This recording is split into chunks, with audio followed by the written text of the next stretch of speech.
अब सर्च कर लेना तुम, है ना, कि एक सेकंड में ये दिमाग कितना चक्कर लगाता है। इसमें न्यूरॉन्स होते हैं, लगभग लगभग 86 बिलियन न्यूरॉन्स होते हैं। ये सब सक्रिय हो जाते हैं और सब ये घूमने लगते हैं इस ब्रह्मांड में आपकी समस्या को हल करने के लिए। बोलो, तो आप कहीं समस्या में रह सकते हो। अगर इस दिमाग का पूरा प्रयोग करो तो समस्या आपके सामने नहीं है। समस्या तो इसलिए आती है कि हम कबाड़ा भरते रहते हैं। तो ये है, तो रीड बुक्स, पहला काम उन्होंने बताया रीड बुक्स, और दूसरा चीज बताया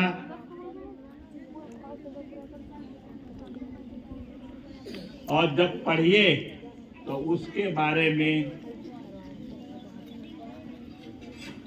राइट,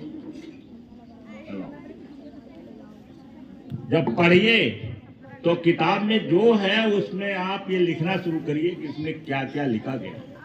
बल्कि नोट बनाइए, जैसे क्लास में नोट बनाया जाता है। हम रोज कहते हैं कि इसकी मैपिंग करो, लेकिन 9th में हमारे बच्चे जो अच्छे रहे, जो 10th में गए हैं, ये भी पूरी तरीके से नहीं बना पाए। तो जो बच्चे अच्छे बच्चे हैं वो जब नहीं बना पाते हैं, तो जो बच्चे पढ़ने में रुचि नहीं लेते हैं वो कैसे बनाएंगे। माइंड मैपिंग करना, जो आप लेसन पढ़ते हैं उसकी माइंड मैप बनाओ, और वो भी कोई कठिन काम नहीं। मैंने भी बताया है, शायद तिवारी जी ने भी बता दिया। हम लोगों को भी पढ़ने में कोई परेशानी होती नहीं है कि आज के जमाने में यूट्यूब है और गूगल है, और अब तो सारी कंपनी, इलॉन मस्क का ग्रोक है, अच्छा गूगल का यमनी है, और व्हाट्सएप का मेटा एआई है। किसी भी एआई पर आप पूछ सकते हैं, आपको बता देगा। आप नोट कर लीजिए क्या बताया उसने। वो तो महा टीचर सब हो गए, है ना, महा टीचर। कुछ किसी विषय पर आप, हम तो कभी कभी ऐसा उल्टा सीधा लिख देते हैं, बोल देते हैं, ताज्जुब होता है कि उसका भी जवाब उसके पास। तो इस समय हम, ऐसा नहीं है कि हमारे पास साधन नहीं, साधन है। अच्छा, फिर राइट अबाउट, उसके बारे में लिखिए। जैसे how to win friends and influence people को पढ़िए, तो उसके जितने टॉपिक्स हैं उसको नोट करिए, दीवार पर चिपकाइए, उसको बार बार पढ़िए ताकि आपको याद हो जाए। तब भी गलती होती है, हम भूल जाते हैं, गलती कर देते हैं, लेकिन जब लिखे रहोगे तो थोड़ी देर में याद हो जाएगा कि हमने यहां गलती कर। तो ये हो गया। तीसरा चीज है रिपीट करो। जो पढ़े हो उसको रिपीट करो, रिवाइज करो, रिपीट करो, रिवाइज करो। रिपीटेशन, रिवाइज, और फिर क्या करना है उसका, रिपीट, रिवाइज, और फिर है प्रैक्टिस। क्योंकि प्रैक्टिस ही magic. Practice, repeat, revise, practice. कर ले जाएगा हमसे, कर ले जाएगा। कोई कठिन काम है, हम करते क्यों नहीं। एक तो आदत नहीं है, बचपन से आदत नहीं हमने डाला, और दूसरी चीज है कि उसमें थोड़ा शुरुआत करने में कठिनाई लगती है। हमारा दिमाग कठिनाई से भागता है, और ये किधर की तरफ जाता है, बहुत पहले बताया मैंने, ये कठिनाई से भागता है तो जाता कहाँ है, किस साइड में जाता है। हमारा दिमाग कठिनाई से भागता है स्वाभाविक के लिए, नेचुरल, लेकिन जाता किधर है, ये जाता कहाँ नहीं मालूम। जो जानता हो, जिसके दिमाग में बात आ रही हो, वो हक है या खड़ा होकर बता दे कि जब ये भागता है तो जाता कहाँ। नहीं मालूम है? दिमाग का काम नहीं कर रहा, दिमाग प्लेजर की तरफ भागता है, आनंद की तरफ भागता है, जहां इसको मजा मिलती है उधर जाता है, भागता है, भाग करके कहा जाता है जहां इसको मजा आती है।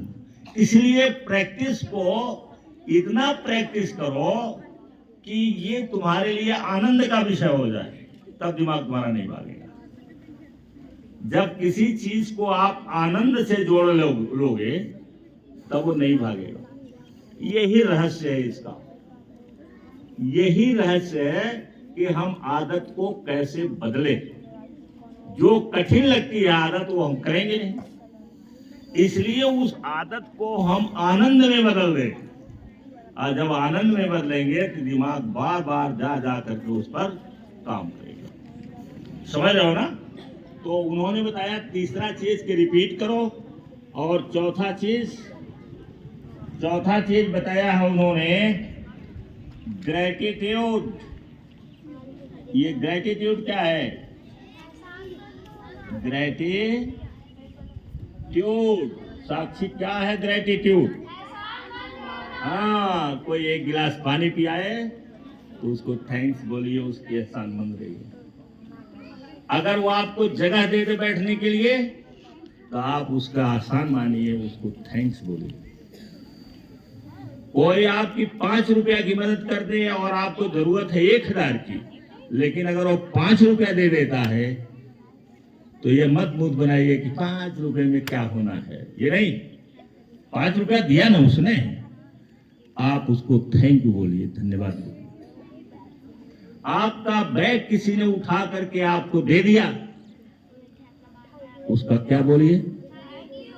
थैंक्स बोलिए, उसका एहसानमंद रहिए।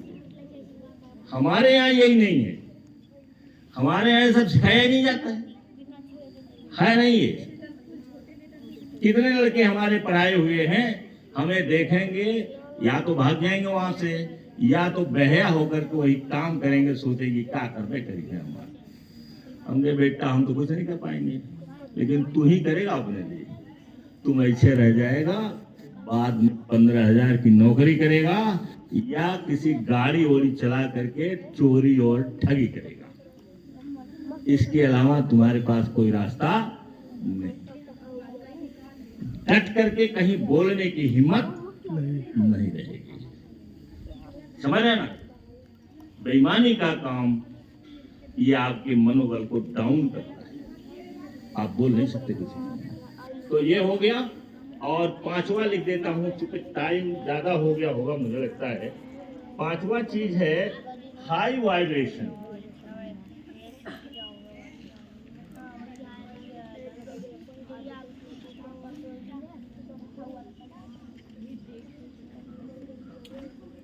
और ये सब डिटेल में समझाने लायक।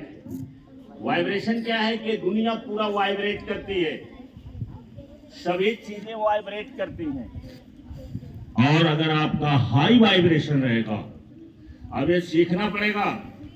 जो बड़े हैं जैसे अनु हैं और भी लोग जो हैं, जिसको इंटरेस्ट है वो सीखे कि हम कैसे हाई वाइब्रेशन में रह सकते हैं। पहले तो मेडिटेशन करिए, माइंडफुलनेस मेडिटेशन करिए, और सांस लीजिए, ब्रीदिंग करिए। ये सारी चीज मैं रोज कराता हूं। इसी में आप अपने वाइब्रेशन को ऊंचाई पर ले जाओ, और जब ऊंचाई पर ले जाओगे तो एक जगह कहीं ऐसी है कि जहां ये जब आपका ब्रेन पहुंचेगा तो जो चीज दिखाई नहीं पड़ती है, आप सपना देखते हैं, वो चीज सॉलिड रूप में आ जाएगा। इसको कहते हैं लॉ ऑफ अट्रैक्शन या लॉ ऑफ मैनिफेस्टेशन। अब ये चीज जो है आसान नहीं है, केवल सीखते रहिए, करिएगा तो बच्चे ही बहुत बढ़िया बन जाते हैं, बच्चे ही हाई वाइब्रेशन में चले जाते हैं, और हाई वाइब्रेशन में जाने पर उनका दिमाग इस ब्रह्मांड की सूचनाएं एकत्रित कर लेता है। अब क्योंकि ये कर नहीं पाते हैं लोग, इसलिए वो 3rd क्लास के जीवन को जीते हैं। बीमार रहेंगे, रोज ये रहेगा, रोज वो रहेगा।